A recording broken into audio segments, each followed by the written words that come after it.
Hola hermanos, ¿qué tal? Un placer de estar con todos vosotros aquí de nuevo. Me he fijado que sigue la victoria incontestable del sexo femenino en lo que se refiere a presencia en esta iglesia. Los hombres somos minoría absolutísima, con lo cual, bueno, es sin duda muy curioso para mí. Pero bueno, en esta mañana os voy a presentar un tema que solo deseo que Dios me dé las palabras para poder mostrar el gozo que he sentido yo estudiándolo. Porque vamos a ver una verdad absolutamente esencial del Evangelio.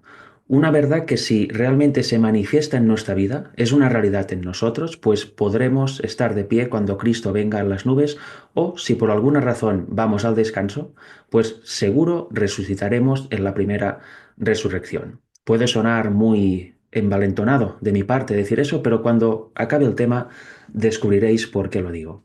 Voy a compartir pantalla, como siempre, porque tengo una presentación PowerPoint para hacer más amena la presentación y el seguimiento de ella. Imagino que ya estáis viendo mi presentación. Voy a apartar esto de aquí.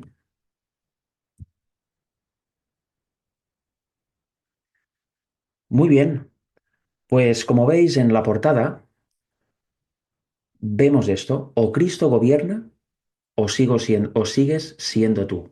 Es una pregunta que nos debemos hacer. ¿Cristo gobierna en nosotros o seguimos siendo nosotros mismos? ¿Qué pensáis? Pues que cada uno se analice a sí mismo. Es muy bueno el autoescudriñamiento. Mirad, la pregunta inicial que os quiero hacer, para que meditéis en vuestra mente, es la siguiente. De hecho, son dos.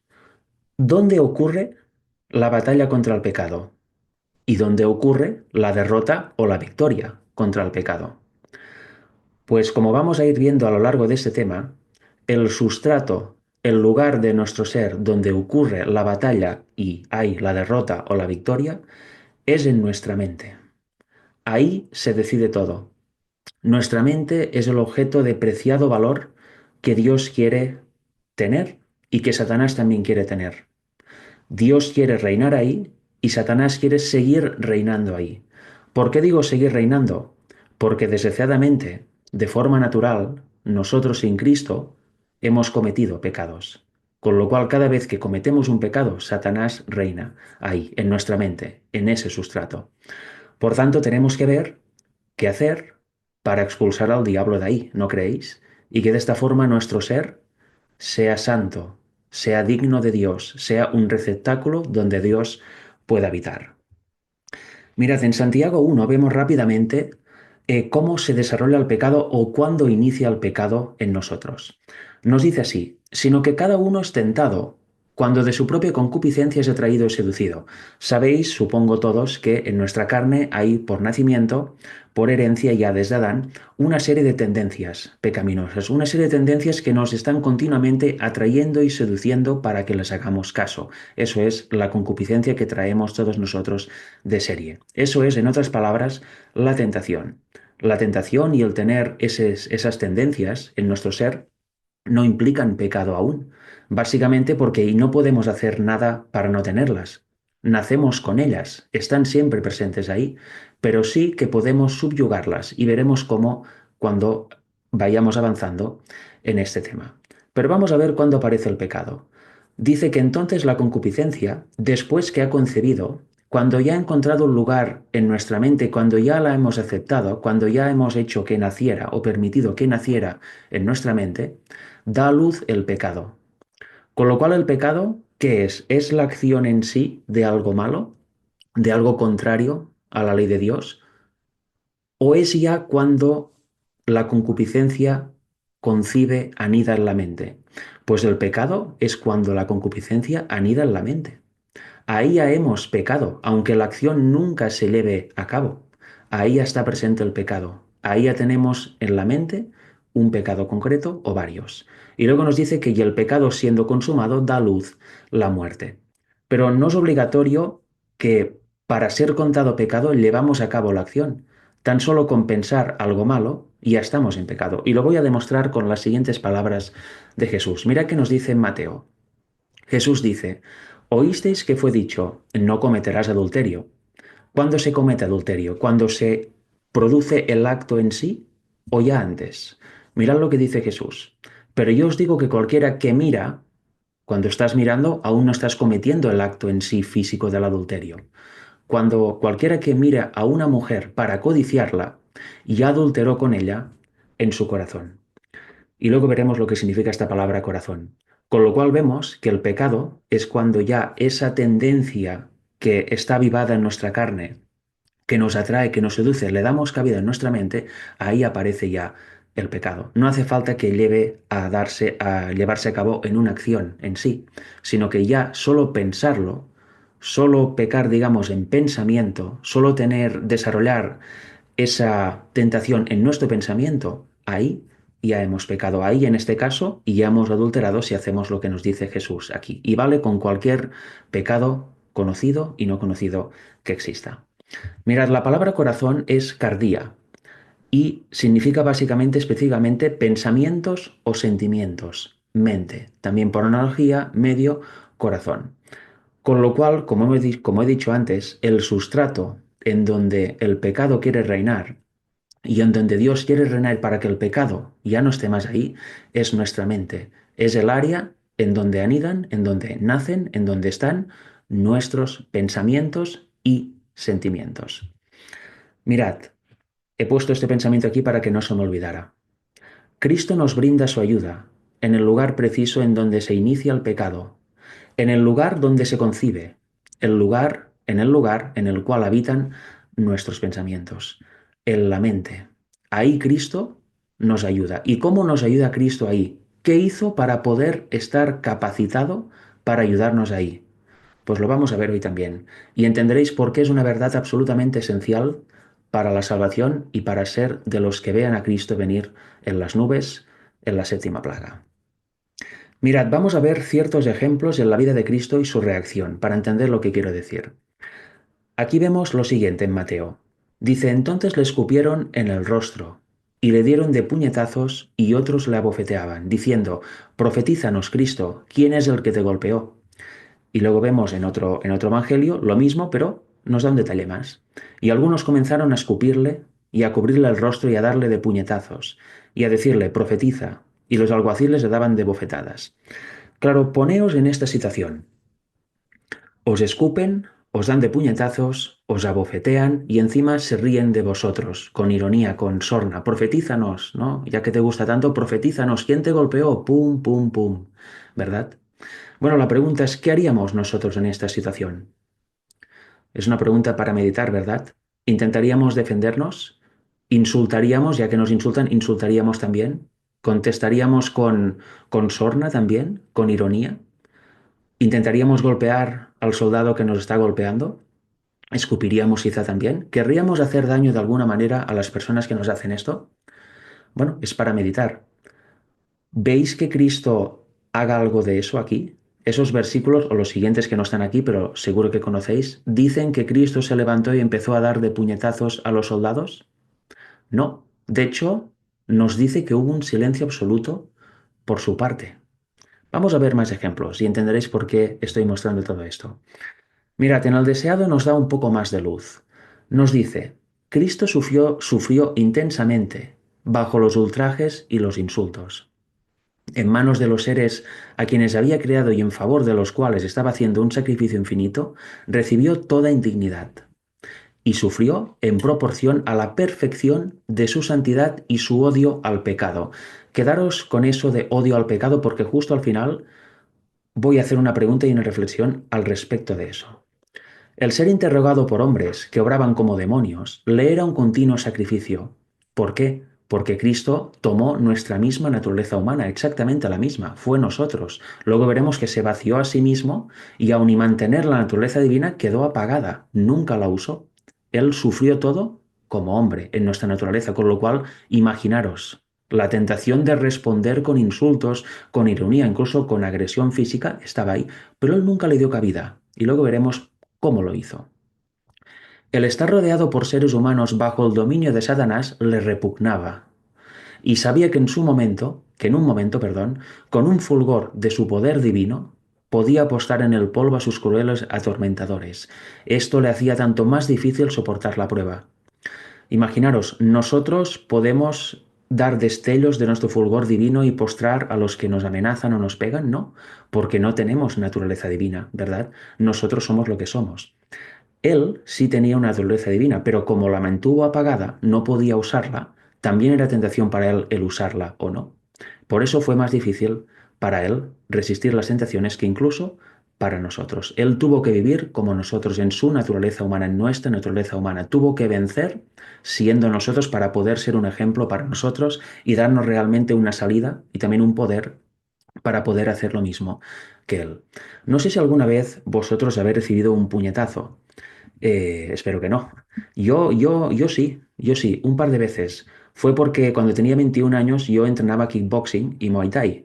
Y claro, en los combates que hacíamos en los entrenos a veces no te protegías bien y se escapaba algún puñetazo. Íbamos con guantes protegidos y nos peleábamos sin rabia. O sea, era un entreno, no odiaba al que tenía delante, no quería hacerle todo el daño posible. Era para entrenar. Pero una vez me acuerdo, bueno, en dos ocasiones, no protegí bien, como era un entreno, me relajé un poco y me entró un directo justo aquí en la mandíbula. No veáis el dolor que da, incluso con guantes, y no me dejó cao, porque no caí al suelo ni mucho menos, pero sí me dejó un poco atontado, ¿no? Un poco, uy, a ver qué ha pasado aquí. Pues imaginaros ahora que os dé un puñetazo una persona sin guantes de protección y con toda la rabia que tiene, porque realmente te desprecia, te odia. ¿Os podéis imaginar el daño que hace? Y sin mirar, te da aquí, aquí, aquí, en todas partes, da igual, incluso si te mata, da igual. ¿Os podéis imaginar? Luego veremos que le hicieron más cosas a Jesús. Sumadle a eso bofetadas, sorna. ¿Os podéis imaginar el estrés mental y físico que estaba soportando Cristo ahí? Sin embargo, no dijo una sola palabra, no contestó nada. Debemos descubrir cómo pasó esto, porque si estaba en nuestra naturaleza humana y no usó para nada su naturaleza divina, entonces quiere decir que nosotros podemos llegar a esa condición. Debemos ver cómo él hizo para ver cuál es el camino que debemos seguir nosotros, ¿verdad? Lo vamos a descubrir hoy. Veréis qué maravilla de evangelio tenemos. En el siguiente párrafo de esta cita dice: los judíos esperaban a un Mesías que se revelase con manifestación exterior. Así que cuando Cristo fue tratado con desprecio, sintió una fuerte tentación a manifestar su carácter divino.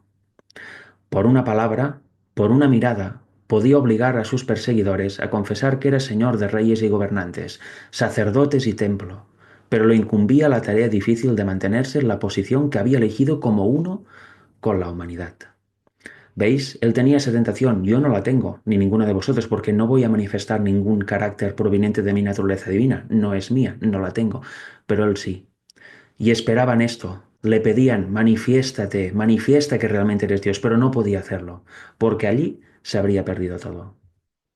Por cierto, claro que cuando practicaba kickboxing era ateo, tenía 21 años, no conocía el Evangelio hasta los 25, por si acaso.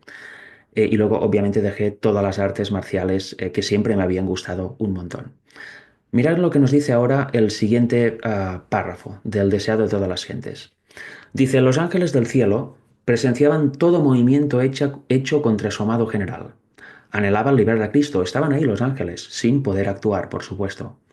Dice que bajo las órdenes de Dios, los ángeles son todopoderosos. Qué importante esta frase. Esta cita es muy conocida para mí, la he usado en otras ocasiones, pero quizá para alguien es desconocida. Efectivamente, la cualidad de ser todopoderoso también la tienen los ángeles si Dios se la da, si Dios les otorga que lo sean. Y es muy importante porque ahora vamos a ver un ejemplo donde eso pasó. Mirad, en una ocasión nos dice, en obediencia a la orden de Cristo, mataron en una noche a 185.000 hombres del ejército asirio. Cuán fácilmente los ángeles que contemplaban la ignominiosa cena del juicio de Cristo podían haber testificado su indignación consumiendo a los adversarios de Dios.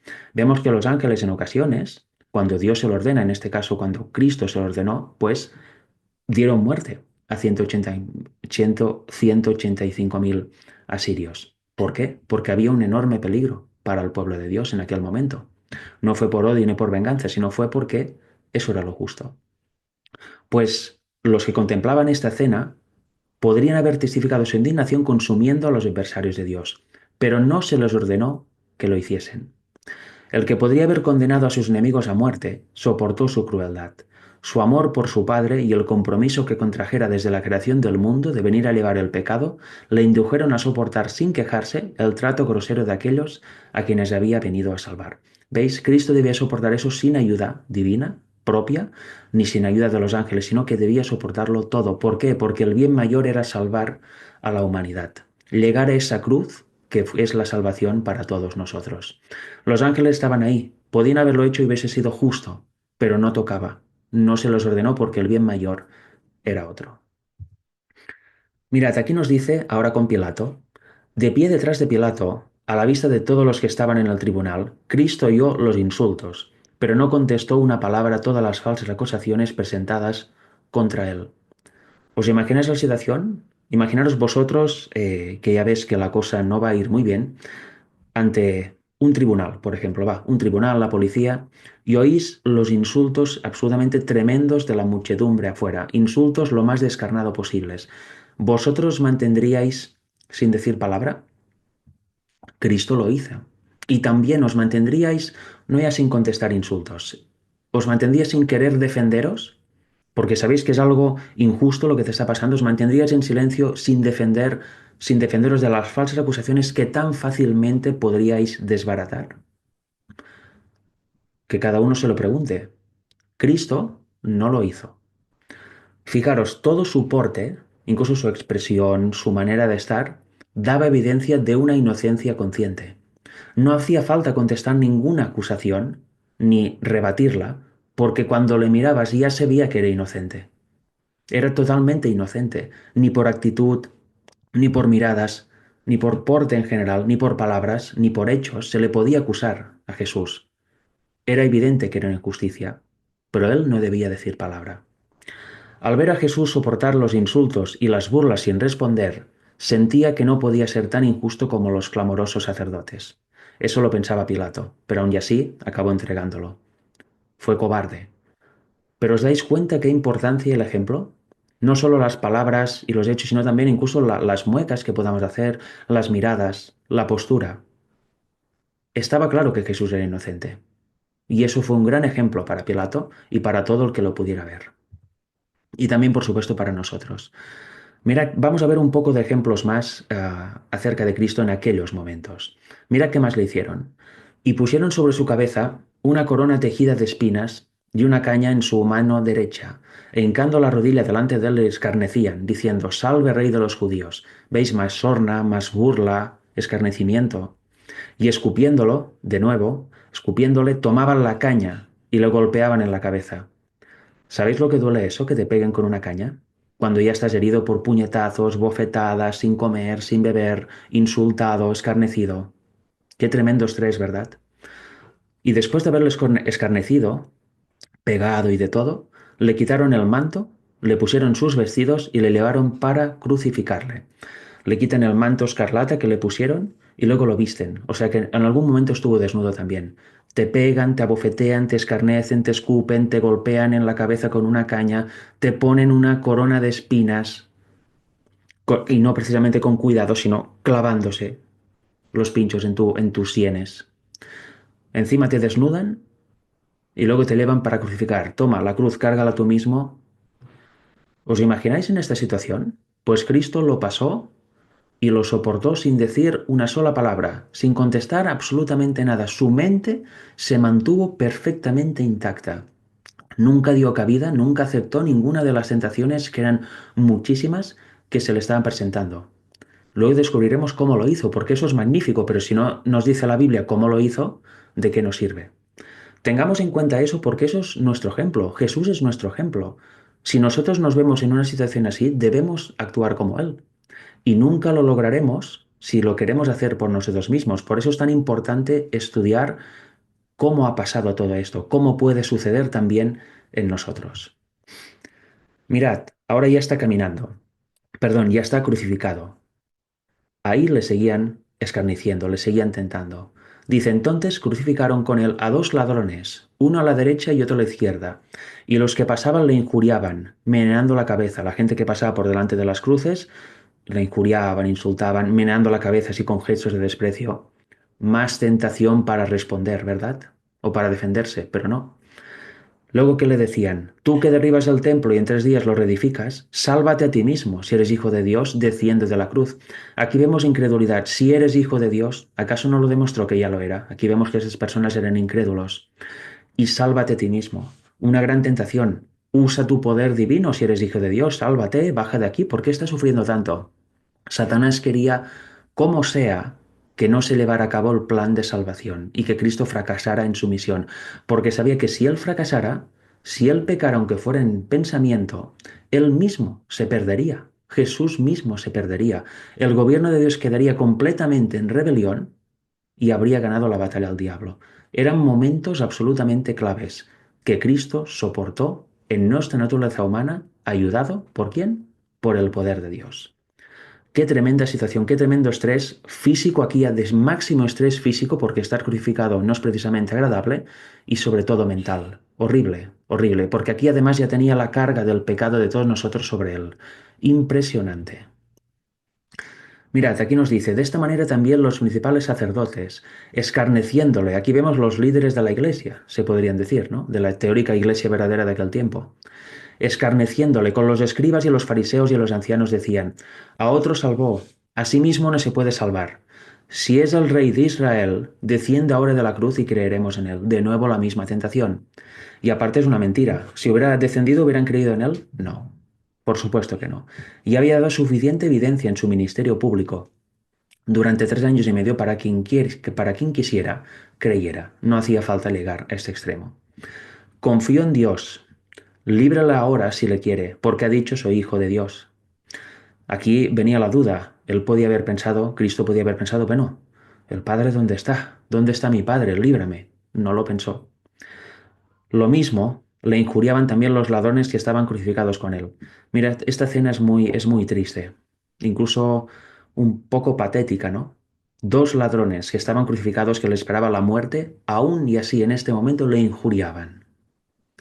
Qué tremenda la condición humana, ¿verdad? Incluso Satanás inspiró a esos ladrones para tentar a Cristo. Impresionante. Bueno, luego a uno le dijo que estaría con él en el reino de los cielos, ¿no? En su momento. Pero en un inicio los dos le injuriaban. Qué situación más espantosa. Mirad, habiendo visto esto, y aunque ya lo he comentado un poco, os hago de nuevo una pregunta para ir más afinando, más quirúrgicamente. En algún lugar de todos estos textos que hemos visto y los versículos que lo siguen, que no hemos visto pero que podéis buscar, dice que Jesús contestó a la agresión o que permitiera siquiera dar cabida al impulso que le habría llevado a hacerlo. Vemos ahora que él no contestó, ni se levantó, ni hizo ninguna acción. Pero dio cabida al impulso siquiera. En su mente estaba pensando, es que bueno, estaba bajando en su mente, estaba abofeteando y dando de puñetazos a los soldados en su mente. No, no nos lo dice el texto bíblico. Y de hecho tenemos la seguridad absoluta de que es así, que no lo hizo, porque si no, no estaríamos aquí. No habría evangelio, no habría salvación posible, no hubiese habido victoria de Cristo. Pues teniendo en mente eso, debemos preguntarnos cómo nosotros podemos estar en esa condición. Mirad, en Primera de Pedro nos lo aclara, hablando de Jesús, quien cuando le maldecían no respondía con maldición, con lo cual respondió no, al menos con maldición no. Cuando padecía no amenazaba. ¿Me amenazas, yo te amenazo más? No, no lo hizo. Sino encomendaba a quien, el que, la causa al que juzga justamente. Encomendaba la causa a quien, al Padre, a Dios. Eso es lo que debemos hacer también nosotros en situaciones o como estas o parecidas o en cualquier tribulación que podamos tener en nuestra vida. Mirad, en Juan nos dice algo muy importante. No hablaré ya mucho con vosotros, dice Cristo, porque viene el príncipe de este mundo y él nada tiene en mí. Cuando él dice que nada tiene en mí, nada tiene en él, significa que tampoco hay ni un solo pensamiento pecaminoso o malo en él. Se mantuvo puro toda su vida. Nunca la concupiscencia subió a su mente, anidó ahí y dio a luz el pecado. No es que nunca cometiera ningún pecado, es que ni siquiera lo pensó. Nunca pensó nada malo, nunca el pecado estuvo en su mente. Tenía las tendencias como nosotros, por supuesto, porque tuvo nuestra misma naturaleza actuando ahí. Fue tentado como nosotros, nos lo dice Hebreos, incluso más. Pero nunca aceptó, nunca acarició ninguna de las tentaciones, ni siquiera en pensamiento. Qué impresionante, qué importante ejemplo. Mirad, ahora viene la pregunta importante, otra de las preguntas, ¿cómo lo hizo? Pues lo hizo porque en él hubo permanentemente el poder del Padre por medio de su Espíritu actuando en su carne, actuando en nuestra naturaleza pecaminosa. Estuvo de tal manera unido al Padre que el Espíritu Santo obraba de una forma tan impresionante en él que nunca, nunca, nunca dio cabida a que ninguna tentación, ninguna concupiscencia anidara en su mente. Y eso es exactamente lo que Dios nos pide de nosotros. ¿Y cómo debe suceder en nosotros? Pues lo vamos a ver, vamos a ir mezclando vida de Cristo y lo que nos dice que tiene para nosotros en los siguientes minutos del tema.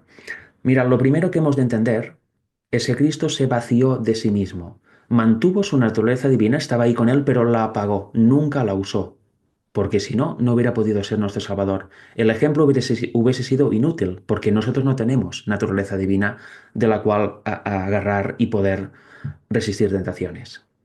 Y nos dice algo importante aquí. Haya pues en vosotros este sentir, o en otras traducciones dice mente, que hubo también en Cristo Jesús. Vemos que Dios dice que ha de haber esta misma mente, este mismo sentir, esta misma actuación como la que hubo en Cristo. La pregunta es, ¿y cómo va a estar esto en nosotros? Pues lo vamos a ir viendo. Pero antes os quiero hacer una pregunta. ¿Es propio de un cristiano lo siguiente? Perder el dominio propio, decir palabras acaloradas, hablar con resentimiento. ¿Todo eso es propio de un cristiano? ¿Lo vemos en la vida de Cristo? Nos dicen los evangelios y aquí Cristo enloqueció o dijo unas palabras que o habló con tan resentimiento, con tanto rencor a alguien. No lo dice. Y no es que los evangelistas lo omitieran, es que no pasó. Nunca perdió el dominio propio, nunca dijo palabras acaloradas, nunca habló con resentimiento y hemos visto momentos extremos de su vida en donde el silencio fue la tónica. Entonces un cristiano, una persona que realmente es cristiana, ¿va a hacer algo de esto? No. Y es más, la actitud que debemos tener es hacer algo de esto y luego decir esto. No debería haber dicho esto, ni tenido esa actitud, ni haber hecho aquello. ¿Esa es la vida que Dios nos propone como cristianos? ¿Es la actitud correcta? Pecar, perder el control, hablar con resentimiento y luego cuando volvemos a la calma decir, ostras, no debería haber dicho nada de esto. ¿Por qué he hecho aquello? Qué mal. No, eso no es propio de un cristiano verdadero. Eso no tiene por qué suceder en nuestra vida. Y entonces, ¿por qué suceda? ¿Por qué sucede? Perdón, ¿por qué nos ha sucedido a todos? ¿Por qué tantas veces, ay, no debería haber dicho aquello? Ostras, ¿por qué hice aquello? Ahí no actué bien, ahí actué mal, ahí... ¿Por qué? Pues quizá porque no hemos comprendido bien el Evangelio, porque no hemos aceptado aún la verdad esencial del Evangelio que vamos a ir viendo hoy, porque realmente, lo debemos decir abiertamente, no somos cristianos genuinos aún. Somos un intento de cristiano, pero aún no genuino. En situaciones como las que vivió Jesús, ¿responderíamos como él? Casi seguro que no. Pero entonces tenemos un problema, ¿verdad? Porque si él lo hizo y nos habilita para poder hacerlo, ¿por qué nosotros no lo hacemos? Debemos vivir siempre lamentándonos de, ay, ¿por qué he dicho aquello? ¿Por qué? No, lo que debemos vivir es sin hacer esto de lo que luego más tarde nos arrepentimos. No debemos perder el dominio propio, no debemos tener resentimientos ni hablar con resentimientos, no debemos decir palabras acaloradas. No se trata de hacerlo y luego arrepentirse, se trata de no hacerlo, de no hacerlo. Eso es un cristiano verdadero. En Romanos nos dice una gran verdad que todos hemos conocido, ¿verdad? Por experiencia propia. Y yo sé que en mí, esto es, en mi carne, no mora el bien. ¿Qué hemos dicho que hay en nuestra carne? Las tendencias, la concupiscencia que continuamente nos quiere atraer a ella y anidar en nuestra mente para dar a luz al pecado. Porque el querer el bien está en mí, pero no el hacerlo. ¿No os ha pasado muchas veces? El hombre de Romanos 7 somos nosotros en Cristo. Pero si avanzamos un poco más hacia el final del capítulo y leemos parte de Romanos 8, como vamos a hacer en unos minutos, veremos que no tenemos por qué permanecer así. El hombre de Romanos 7 es el que se da cuenta de cómo es y luego ve la solución que es Cristo. Y cambia completamente. Ya no se encuentra en esta situación de, bueno, quiero hacer el bien, pero hago el mal, etc. No. Quiere hacer el bien y hace el bien. Porque Cristo, mejor dicho, porque el Padre lo hace por medio de su Espíritu en él. Y luego lo vamos a ver también. Pero debemos primero ser consecuentes y aceptar la realidad. En mi carne no mora el bien, con lo cual por mí mismo no puedo superar este escollo. Necesito ayuda de fuera, ayuda divina. Y una de las recomendaciones que nos dice el apóstol Pablo, por lo cual nos lo dice Dios a través de él, es la siguiente, es el texto de memoria que hemos leído antes, y trayendo cautivo todo pensamiento a la obediencia de Cristo. Con lo cual, como hemos visto ya, hemos establecido que el sustrato en donde da luz, en donde el pecado nace, es nuestra mente. Todo pensamiento que en el lugar en que habita es en nuestra mente, ha de ser elevado a la obediencia de Cristo. Lo hemos de traer cautivo a Él. ¿Para qué? ¿Y cómo? Vamos a seguir viendo. Mirad, en Jeremías nos dice una promesa tremenda, de hecho es el pacto eterno. Nos dice eso. Pero este es el pacto que haré con la casa de Israel después de aquellos días, dice Jehová. Daré mi ley en su mente y la escribiré en su corazón, y yo seré a ellos por Dios y ellos me serán por pueblo. En nuestro corazón está el alma. Hay textos que nos dicen, no temáis tanto que nos pueda quitar la vida, sino temed al que os puede quitar el alma, ¿verdad? O matar el alma. En nuestro corazón está el alma. Y de hecho hace tiempo descubrí, viendo un tema, que se llama, creo, Los Tres Corazones, de la doctora Roxana Ayala, lo presentó con Emanuel Vallejos, en donde explicaba y mostraba que en nuestro corazón literal también hay neuronas. Eso yo lo desconocía por completo, con lo cual, en cierta parte, una parte de nuestra mente está ahí, ¿no? Pero bueno, sobre todo está aquí, en el cerebro. La ley la da en nuestra mente, con lo cual, si la ley de Dios está en nuestra mente, ¿va a dar luz al pecado? ¿Vamos a acariciar las tendencias pecaminosas o va a reinar la ley de Dios ahí? Con lo cual, vamos a dejar de pecar. Es obvio que es lo segundo, ¿verdad? Si en nuestro corazón está escrita la ley, ¿vamos a tener aún un corazón de carne pecaminoso y que solo nos leva a lo malo? No, será un corazón nuevo, un corazón dominado por el Espíritu de Cristo. Qué importante, ¿no? Porque cuando eso pasa, que la ley está en nuestra mente y está escrita en nuestro corazón, dice que yo seré ellos por Dios y ellos me serán por pueblo. Por fin seremos cristianos genuinos. Por fin podremos hacer la obra de Dios correctamente y de la manera con la actitud que Dios quiere. Fijaros qué nos dice aquí. Hablando de Cristo, y aquel verbo fue hecho carne, y habitó entre nosotros, y vimos su gloria, gloria como del unigénito del Padre, lleno de gracia y de verdad. El verbo, la palabra, fue hecha carne. Esta es Cristo, este es Jesús, mejor dicho, esta fue Jesús. Y habitó entre nosotros, literalmente, estuvo en este mundo, viviendo, dando ejemplo, haciendo su ministerio. Y luego nos dice, ni dirán, helo aquí o helo allí, porque aquí el reino de Dios está entre vosotros. Con lo cual el reino de Dios, ¿qué es en cierta manera? Es el verbo hecha carne, es Cristo, es Jesús. El verbo que habita entre nosotros es el reino de Dios estando entre nosotros. Y luego en un momento veremos que también quiere estar en nosotros. Y dijo a sus discípulos, tiempo vendrá cuando desearéis ver uno de los días del Hijo del Hombre, y no lo veréis. Y os dirán, helo aquí, helo allí, no vayáis, ni lo sigáis. Él ya estaba diciendo, un día no estaré físicamente aquí con vosotros, y me desearéis ver, pero no podréis hacerlo. Y luego que advierte también, que empieza a advertir, vendrán falsos profetas que os dirán, está aquí, está allí, no vayáis ni lo sigáis. Es muy importante, como, bueno, hemos estudiado antes en el grupo de España, la escuela sabática, es muy importante oír la voz de nuestro pastor y no otras voces, la voz únicamente de nuestro pastor, que es Cristo.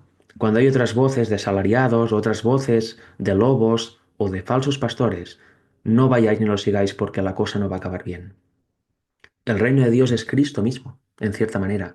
Y Él también, como veremos ahora, quiere estar en nosotros y veremos exactamente de qué manera está en nosotros.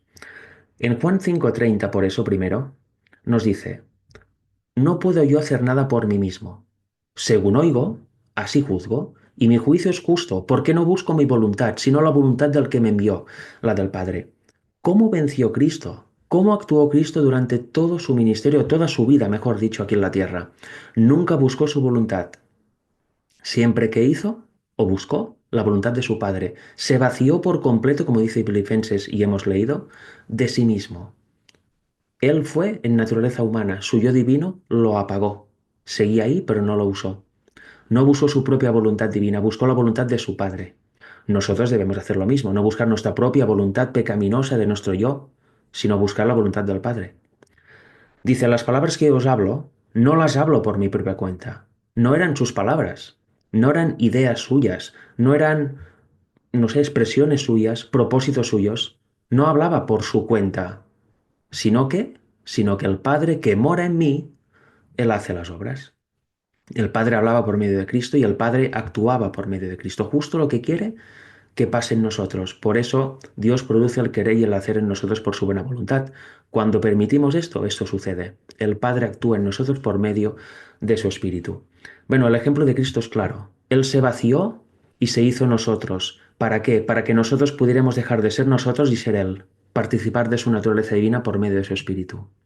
Qué importante no hablar nuestras propias palabras, no hacer nuestra voluntad y siempre hacer la voluntad del Padre y hablar lo que Él quiere que digamos. Cuando predicamos de la Biblia debemos decir lo que dice ahí, no filosofar, no inventar, no tergiversar, lo que dice ahí. La Biblia, la palabra de Dios es viva y eficaz, nunca volverá vacía, nos dice. Siempre hace un efecto. Por eso no hace falta remodelarla, ni adornarla, ni quitarle, ni añadirle. Le quitamos el poder si hacemos esto, porque ponemos de nuestra propia cosecha. No puede ser. Debemos recibirla tal como Dios nos la dice y nos la da, porque es la mejor manera. Mira qué nos dice más. Aquí vamos a ver cómo puede estar el Padre en nosotros.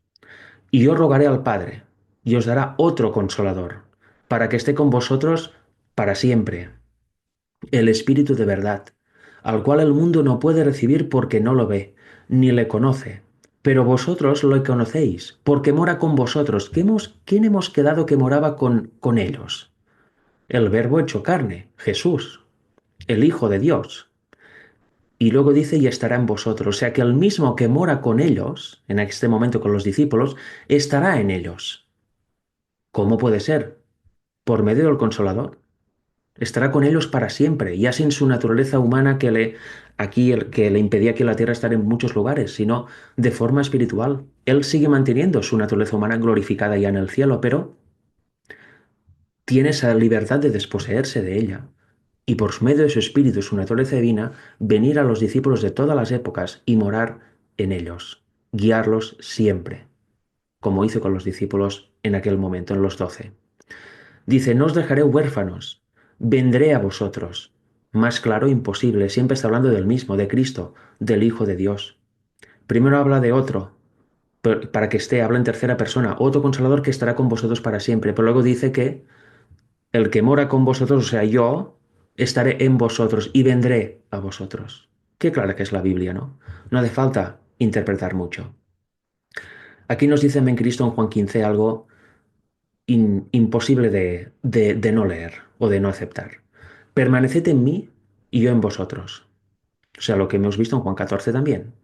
Como el pámpano no puede elevar fruto por sí mismo si no permanece en la vid, así tampoco vosotros si no permanecéis en mí. O sea, ¿podemos dar fruto por nosotros mismos? No. ¿Fruto bueno? Al menos no. Yo soy la vid, vosotros los pámpanos. El que permanece en mí y yo en él, éste eleva mucho fruto. O sea que debemos querer permanecer en él y Él estará en nosotros. Este eleva mucho fruto cuando eso sucede, esta simbiosis sucede, porque separados de mí nada podéis hacer. Más claro, imposible, ¿no? Lo mismo que dice en el versículo anterior, lo repite ahora, pero de otra manera. El que en mí no permanece, y lo repite de nuevo, será echado fuera como pámpano y se secará, y los recogen y los echan en el fuego y arden. ¿Qué pasará a todos los impíos en la segunda resurrección? Arderán por la gloria de Dios, el fuego que cae del cielo y también el magma que sale de la tierra. Arderán porque han querido permanecer en pecado, no han querido aceptar el Evangelio. En cambio, los que acepten el sacrificio de Cristo y lo aceptan a Él como su justicia y quieren permanecer en Él y Él permanece en ellos, ¿dónde estarán? Dentro de la ciudad, dentro de la Nueva Jerusalén. Habrán sido salvos, volverán después de un milenio en el cielo, donde habrán comprobado que todas las personas que no están ahí es porque justamente no deben estar ahí. No quedará ninguna duda. En Romanos nos dice algo muy parecido, porque los que son de la carne piensan en las cosas de la carne, pero los que son del espíritu, en las cosas del espíritu, no hay intermedio, no hay una clase de personas que están en la carne pero piensan en cosas del espíritu, o están en el espíritu pero a la vez piensan en cosas de la carne. No, o se está en la carne o se está en el espíritu, una de dos. O Cristo está en ti por la fe, o estás sin Cristo y estás en la carne, estás en tu yo. Por cuanto los designios de la carne son enemistad contra Dios. Eso lo he dicho muchas veces. Cuando algo es, en esencia, no hay forma de cambiarlo. No se puede modificar. Con lo cual los designios de la carne siempre serán enemistad contra Dios y no hay posibilidad de reencuentro. porque no se sujetan a la ley de Dios ni tampoco pueden. O sea, si no puedes, ¿cómo vas a esperar un cambio, no? Los deseos de la carne no pueden sujetarse ni ahora ni nunca a la ley de Dios. Si estás en la carne, pecarás. Si no estás en la carne, no pecarás. Y los que viven según la carne no pueden agradar a Dios. ¿Por qué? Porque pecan. Porque se apartan de Él. Porque están en la condición que Él no quiere. Están acariciando el pecado. Y Dios no puede habitar donde hay pecado. ¿Cómo va a habitar en tu mente si está llena de pecado? Mas vosotros no vivís según la carne, sino según el Espíritu. Si es que el Espíritu de Dios mora en vosotros. Aquí no dice con vosotros, dice en vosotros. El Consolador, Cristo mismo en su naturaleza divina, como lo hemos visto en Juan 14 hace un momento. Y si alguno no tiene el Espíritu de Cristo, no es de él. Qué clara que es la Biblia, ¿no? A veces los textos de Pablo cuestan de entender, pero cuando se pasa todo por el canal o por el tamiz del Evangelio verdadero, es todo clarísimo, porque es obvio, si alguno no tiene el Espíritu de Cristo, ¿será de Cristo? No, claro que no, será de otro, será del Espíritu que tenga, del Espíritu del diablo. Mirad, pero si Cristo está en vosotros, el cuerpo en verdad está muerto a causa del pecado, mas el Espíritu vive a causa de la justicia. Porque si vivís conforme a la carne, moriréis. Mas si por el Espíritu hacéis morir las obras de la carne, viviréis. ¿Cómo tenemos que hacer morir las obras de la carne? ¿Por nosotros mismos? ¿Con nuestro poder? No, por el Espíritu. Por Él en su naturaleza divina. Cristo, en nuestra naturaleza divina, venció el pecado en su totalidad. Le fue cargado todo el pecado cometido y lo expió en la cruz. Pero aparte, sometió todas las tendencias que existen en nuestra carne para que no se tengan que manifestar en nosotros si así lo queremos. Con lo cual, por medio de su espíritu, las hace morir en nosotros también si le dejamos. Qué interesante, ¿verdad? Porque todos los que son guiados por el Espíritu de Dios, estos son hijos de Dios. Obviamente los que son guiados por el espíritu del diablo no son hijos de Dios, son hijos del diablo. Es lógico, ¿verdad? Pues los que son guiados por el espíritu de Dios son hijos de Dios. Y ahora ya estamos llegando a la parte que decía que es la verdad esencial del Evangelio que debemos creer. Mirad, Gálatas 2:20 es un versículo que se puede leer en 10 segundos, pero os garantizo que si lo estudiáis, lo leéis con calma y estudiáis cada parte por separado, os va a dejar en un estado como nunca antes habéis, como nunca antes habéis estado vivido. Mirad, dice, con Cristo estoy juntamente crucificado. ¿Nosotros creemos que estamos con Cristo crucificados, sí o no? Porque aquí lo dice claramente, que cada uno piense. Y ya no vivo yo, mas vive Cristo en mí. ¿Nosotros creemos que ya no vivo yo, mas vivo Cristo en mí? ¿Por el hecho de que de estar crucificados juntamente con Cristo? Cuando Cristo fue crucificado, ¿qué fue crucificado ahí? ¿La naturaleza humana de Cristo fue crucificada? Claro que sí. O sea, ¿nuestra carne fue crucificada ahí? Sí. ¿La carne que tomó Cristo, la naturaleza humana que tomó Cristo es la misma que la nuestra? Sí. Con lo cual, es una regla de tres. Nosotros fuimos crucificados con Él. Nuestra propia naturaleza, yo, fui crucificado con Él en la cruz. Con lo cual, ¿por qué aún vivo en pecado? ¿Por qué no vivo la vida que Cristo vivió? ¿Será que porque no lo creo? Bueno, vuelvo a repetir, ya no vivo yo, mas vive Cristo en mí. Y lo que ahora vivo en la carne, nuestra experiencia, lo vivo en la fe del Hijo de Dios, el cual me amó y se entregó a sí mismo por mí. Lo vivo todo en Él, lo vivo como Él. Agarro todos los tesoros que hay en Él para no pecar y para realmente vivir creyendo que estoy realmente crucificado con Cristo. Puedo pensar, bueno, pero es que en mi experiencia yo no veo que esté así, o yo no sé cuándo podrá ser esto. Bueno, es que esto ya fue. Si vas esperando que algún día estés crucificado juntamente con Cristo, que algún día ocurra un cambio en ti, o que pase algo, si dudas, si eres incrédulo, nunca vas a llegar a buen puerto, nunca vas a llegar a estar realmente crucificado con Cristo, porque nunca lo vas a creer. La duda siempre va a estar en ti. Hemos de eliminar toda duda y creer realmente y decir a viva voz, sin ningún tipo de soberbia, cuidado, ni orgullo, sino a viva voz porque es una verdad que nos dice Gálatas 2:20, con Cristo estoy juntamente crucificado y ya no vivo yo, mas vive Cristo en mí. Si creemos esto y lo aceptamos, realmente veremos cómo Dios actúa en nosotros y todas las obras que hagamos serán hechas por el Padre, como las hizo en Cristo en su momento. Las obras malas habrán cesado, todo habrá cesado, pero mientras dudemos, seguiremos pecando y seguiremos pensando que no sé qué. Mientras dudemos, seremos capaces de decir este versículo, pero será una auténtica falsedad en nuestra experiencia vital. Y eso sí que sería grave. Porque mira qué nos dice en Romanos 6. Romanos 6, por cierto, hace referencia al bautismo. Nos enseña que cuando alguien se bautiza, ahí empieza a participar del ministerio de Cristo. ¿Dónde? En su muerte, precisamente en su cruz. Y simboliza que la persona yo, o sea, la persona yo que soy así, me sepulto bajo el agua, soy muerto y nazco a vida nueva. Ya no nazco yo, nazco yo, pero en Cristo. O sea, una persona totalmente diferente, yo con Cristo en mí. Por eso dice esto aquí. Sabiendo esto, que nuestro viejo hombre fue crucificado juntamente con él. ¿Lo creemos esto? ¿O aún vivimos nosotros? Por eso la foto de la portada. ¿Cristo gobierna o somos aún nosotros ahí? ¿Creemos que nuestro viejo hombre fue crucificado juntamente con él? Para que el cuerpo del pecado sea destruido, o sea, nuestro cuerpo, nuestro yo ha sido destruido, fue destruido en la cruz, fue crucificado. Entonces, ¿por qué se manifiesta aún? A fin de que no sirvamos más al pecado. Si creemos realmente que nuestro hombre viejo fue crucificado con Cristo en la cruz, ya no pecaremos. Tendremos la victoria sobre el pecado. ¿Por qué? Porque nos alegaremos a Él, le pediremos su espíritu, le pediremos que al Padre que actúe de la misma manera que actuó en Cristo, que nos dé su espíritu, que venga a morar con nosotros y en nosotros, que Él haga las obras. Ya no seremos nosotros actuando. ¿Veis qué importante? ¿Creemos realmente eso? Las personas que den el fuerte pregón, las personas que vean a Cristo venir en las nubes, que estén vivos y salvos, creerán esto. Y será una experiencia en su vida. Ellos serán así. Creerán que su yo ya no existe. Con lo cual vivirán vida nueva.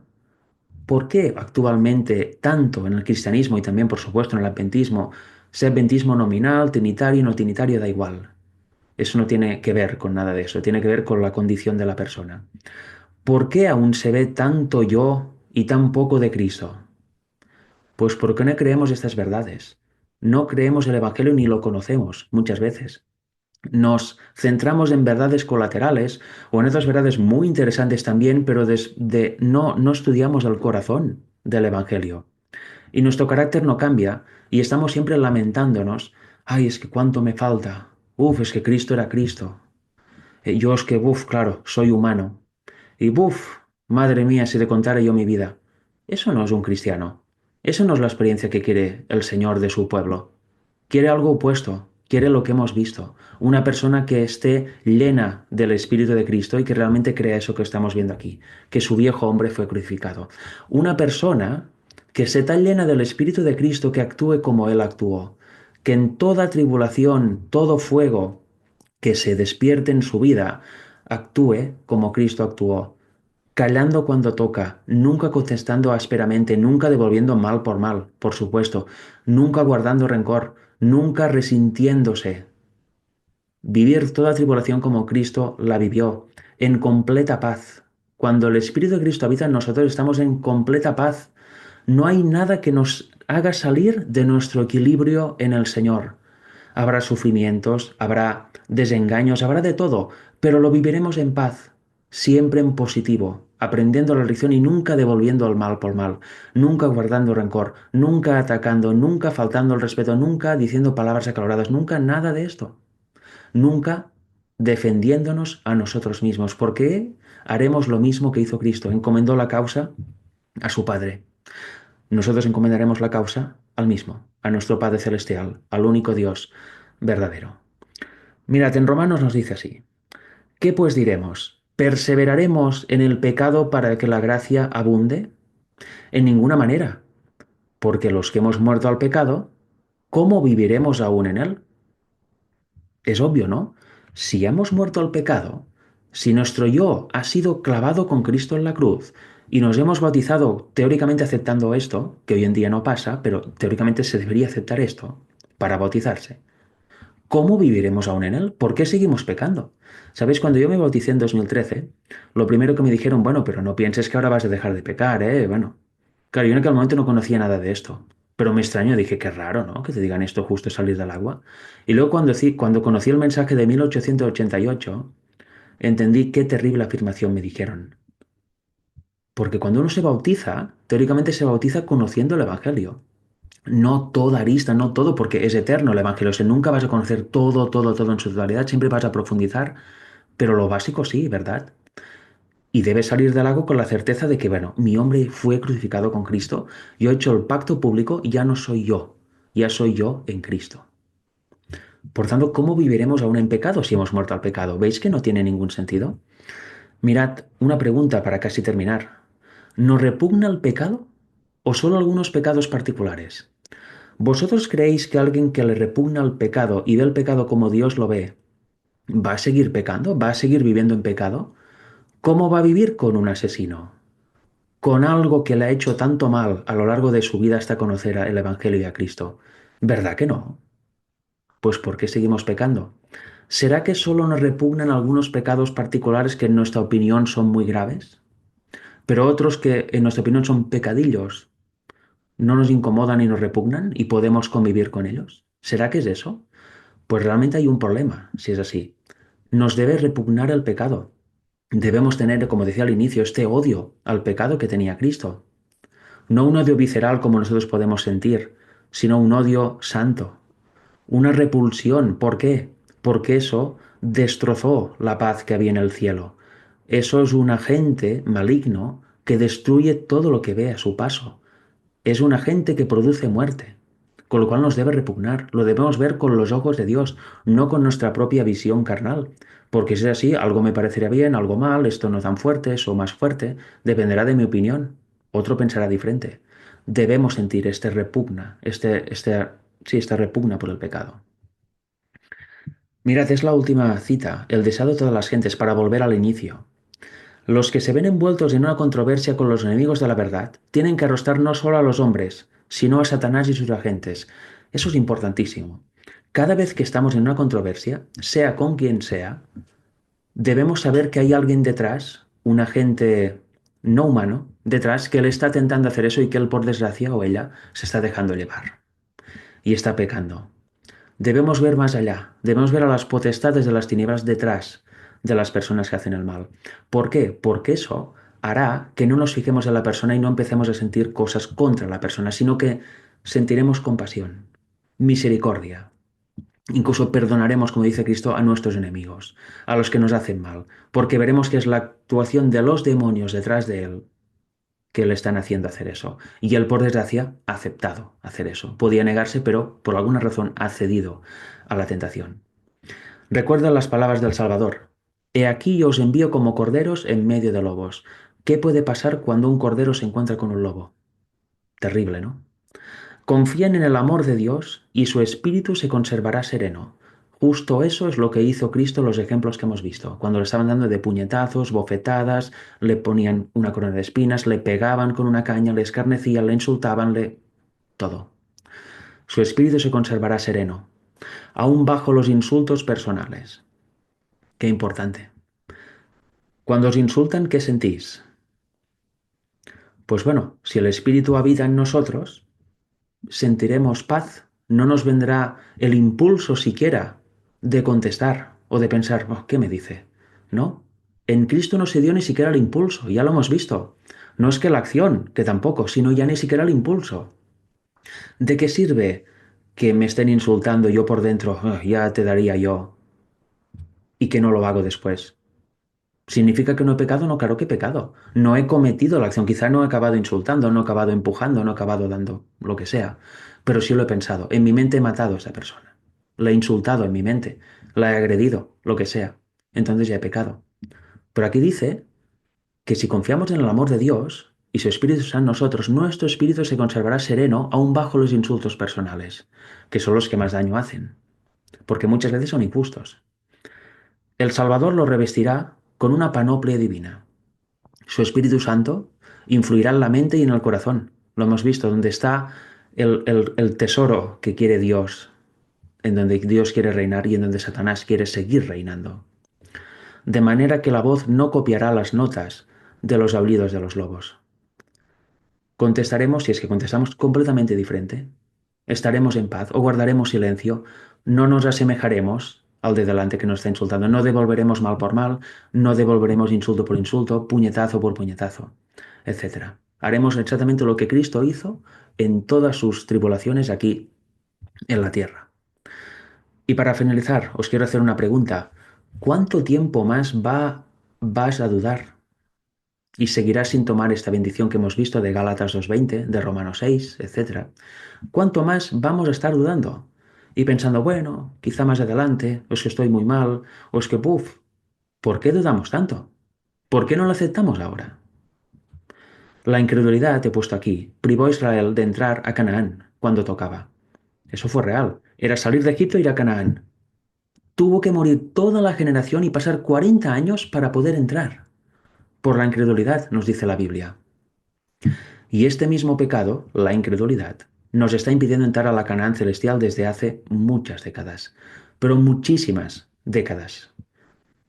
No tendríamos ni que haber nacido, ni nuestros padres ni nuestros abuelos, seguramente, porque Cristo ya debería haber venido hace muchos años, pero muchísimos, desde 1890 y pico. No vino por la incredulidad, porque no aceptamos el Evangelio, rechazamos el mensaje que Dios nos envía del cielo, con lo cual no estamos preparados, no reflejamos el carácter a semejanza del de Cristo que Dios quiere, no estamos en la condición para ver a Cristo venir a las nubes, no estamos en la condición para dar antes el fuerte pregón. Por eso aún no ha venido la ley dominical y por eso aún no ha venido Cristo, porque no hay un pueblo preparado. La Biblia nos habla de un pueblo preparado. Aún no lo está. ¿Estamos en camino? Yo creo que sí, pero debemos dejar la duda de lado. Debemos ya entregarnos por completo al Señor. Basta de dudar, basta de vernos tan débiles que yo. No, siempre estamos con las mismas lloreras o las mismas cosas. Debemos dejar de dudar. Estoy crucificado con Cristo. Mi cuerpo, mi yo antiguo fue crucificado en Cristo, está muerto. ¿Por qué sigo pecando? ¿Por qué tengo tanta duda y sigo viviendo en el cuerpo que está muerto? ¿Por qué no creo en la victoria sobre el pecado? ¿Por qué no dejo actuar al Espíritu en mí? ¿Por qué no acepto realmente el sacrificio de Cristo? ¿Sabéis? La cruz es lo mejor que ha pasado en la humanidad. Es el acto de amor más impresionante que este mundo ha visto jamás. La cruz no significa un sacrificio en sí, significa ver al Padre entregándose por medio de su Hijo por nosotros para salvarnos, porque sabía que era la única manera. Con lo cual, si oís a alguien decir que la cruz está muy bien pero no fue necesaria, sabéis que tenéis un lobo aullando delante de vosotros. Sabéis que está diciendo algo falso. La cruz no fue un acto de Dios para aceptar o jugar las reglas del diablo. No, fue porque es lo único que podía hacer para salvar a la humanidad. Con lo cual ya lo creo que es necesaria la cruz. Y ya lo creo que es absolutamente central en el Evangelio. Sin esto estábamos perdidos. Con lo cual si aceptamos la cruz, debemos aceptarla plenamente. No debemos ni decir ni pensar que podía haber sido de otra manera. No, no hay otra manera en el Evangelio ni en el plan de Dios. O sea que bueno, hasta aquí el tema, hermanos. Espero que eso nos haga reflexionar, nos haga pensar, porque realmente es muy fácil de entender y también es muy fácil de que sea una realidad en nuestra vida. Solo debemos quererlo y creer y dejar la duda, dejar la debilidad, dejar, ay, es que yo, no. Cristo fue nosotros, tuvo nuestra misma naturaleza humana. Él venció, nos enseña cómo hacerlo. Pues ¿por qué no le pedimos que nos dé su poder y vivamos su misma experiencia? ¿Por dudar? ¿Por miedo? No. El pueblo de Dios ha de reflejar perfectamente el carácter de Cristo y cuando eso pase, vendrá la ley dominical, los eventos finales y Cristo volverá a buscar a su pueblo. Sin pueblo que recoger, ¿cómo va a venir? Estamos retrasando desde hace décadas la segunda venida de Cristo y esto no puede seguir pasando. Debemos ser de una vez la última generación prometida y profetizada en la Biblia. Que Dios os bendiga.